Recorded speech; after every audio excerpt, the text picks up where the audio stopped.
NBA trade window begins today. What does it mean for the Pistons? The NBA's trade market can finally heat up on December 15th. That doesn't necessarily guarantee it will, as teams like the Detroit Pistons still have time to consider their alternatives.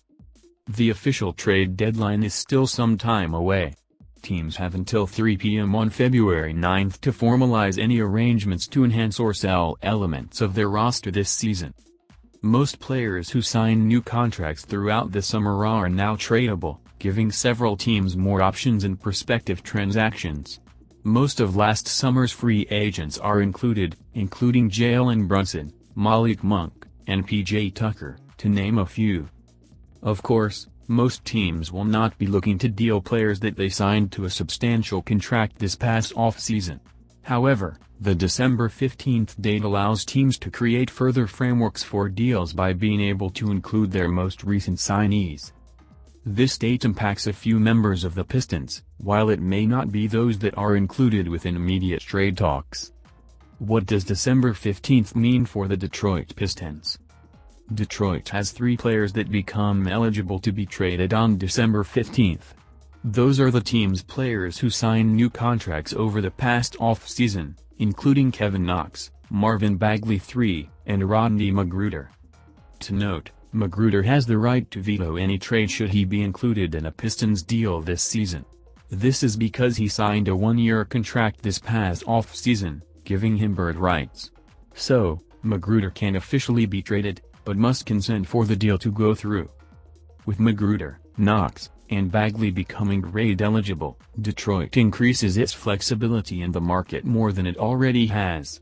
Now, every member on the active roster is eligible to be traded. Bojan Bogdanovic, who recently signed a 2-year extension with the team, remains eligible to be traded as his extension did not meet or exceed a 5% pay raise.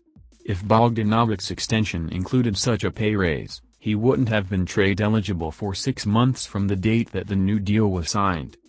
As reported by Shams Charania and James Edwards III of The Athletic subscription, it has been rumored that many teams are interested in Bogdanovic's services. However, the Pistons may not be too fond with the idea of dealing him for anything less than a substantial return. Detroit has Bogdanovic locked up for 2 more seasons thanks to his recent extension, which may provide the team with more production in upcoming years than they could find during the off-season free agent market. Additional talks may open surrounding recent Saddiq Bey rumors also. On December 15th, teams around the league will have their trade flexibility increased, allowing for additional possibilities the Pistons may have if they were to give up Bey. I'm not sure how keen the Pistons are to deal Bey just yet. I'd guess if any serious talks were to happen surrounding the third year, February's deadline would be more likely. My gut tells me that Bey remains a Piston this year and receives a contract extension once he becomes eligible this summer, even with existing production issues. Of course, crazy. This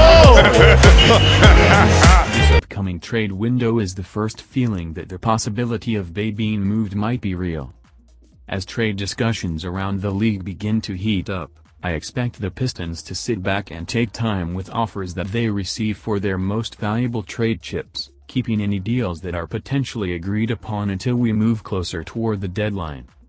If Detroit can receive any draft capital, or financial flexibility, for a player like Nerlens Noel, that deal could happen sooner rather than later.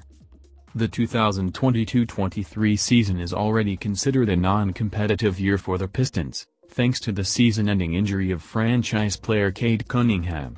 How GM Troy Weaver navigates the upcoming trade window will show the organization's vision for future seasons more clearly by the moves that Detroit does, or debatably more importantly does not, make.